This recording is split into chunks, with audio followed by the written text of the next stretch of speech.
కొన్ని వెజ్జీస్ మనకి అవి అస్సలు నచ్చకపోయినా కానీ మనం చాలా తినాలి అని ఉంటుంది. ఎందుకంటే బికాజ్ ఆఫ్ హెల్త్ కోసం అని.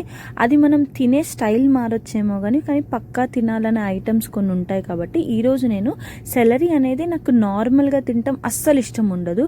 కాకపోతే దానివల్ల హెల్త్ బెనిఫిట్స్ చాలా ఉన్నాయి కాబట్టి అది చేసే విధానం మార్చి నేను అది నా బాడీలోకి ఇంటేక్ చేయాలి అన్న ఒక ప్రాసెస్లో నేను చట్నీ చేద్దామని అనుకున్నాను.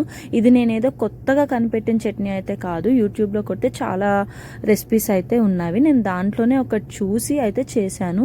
ఇక్కడ నేను ఏమేమి యాడ్ చేశానని మీకు కంప్లీట్గా డీటెయిల్గా కనిపిస్తుంది కాబట్టి నేను ఏమీ మీకు మెన్షన్ చేయట్లేదు. బట్ మీకు అర్థం కావట్లేదు అంటే నేను నెక్స్ట్ వీడియోలో అది కూడా పోస్ట్ చేస్తాను.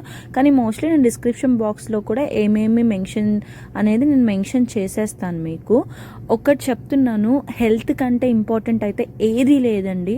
ఒక్కసారి హెల్త్ ఖరాబ్ అయిందంటే నువ్వు ఎంత పైసలు ఉన్నాడు అయినా కానీ నువ్వు ఆబ్వియస్లీ నువ్వు పేదోడు అయిపోతావు. ఆ డాక్టర్కి చుట్టూ తిరిగే బదులు ఇంకా వేస్ట్ అనిపిస్తుంది. దాని బదులు హెల్త్ మంచిగా ఉన్నప్పుడే దాన్ని కాపాడుకోవడం చాలా ఇంపార్టెంట్. మనకి ఎంత పనులన్నా ఉండండి, ఎంత బిజీగానే ఉండండి, కానీ మీల్స్ని స్కిప్ చేయటం కానీ హెల్దీ ఫుడ్ తినకపోవటం కూడా చాలా మైనస్ అవుతుంది. దయచేసి అస్సలు హెల్త్ని నెగ్లెక్ట్ అయితే చేయకండి.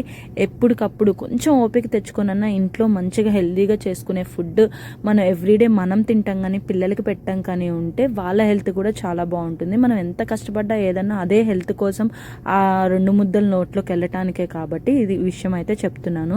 చట్నీ అయితే జబర్దస్త్ ఉందండి. మీకు దోశల్లోకి కానీ ఇడ్లీలోకి కానీ ఈవెన్ అన్నంలోకి కూడా చాలా బాగుంది. ఒక్కసారి అయితే ట్రై చేయండి. మీరు ఓన్లీ సెలరీతోనే ఇట్లా చేయాలని చెప్పట్లా. మీరు ఏదైనా వెజ్జీస్ తినకపోతే దాన్ని వేరే ఆల్టర్నేట్గా చేసుకోమని చెప్తున్నాను. అంతే ఈ వీడియో. నెక్స్ట్ వీడియోకి వద్దాం. బాయ్.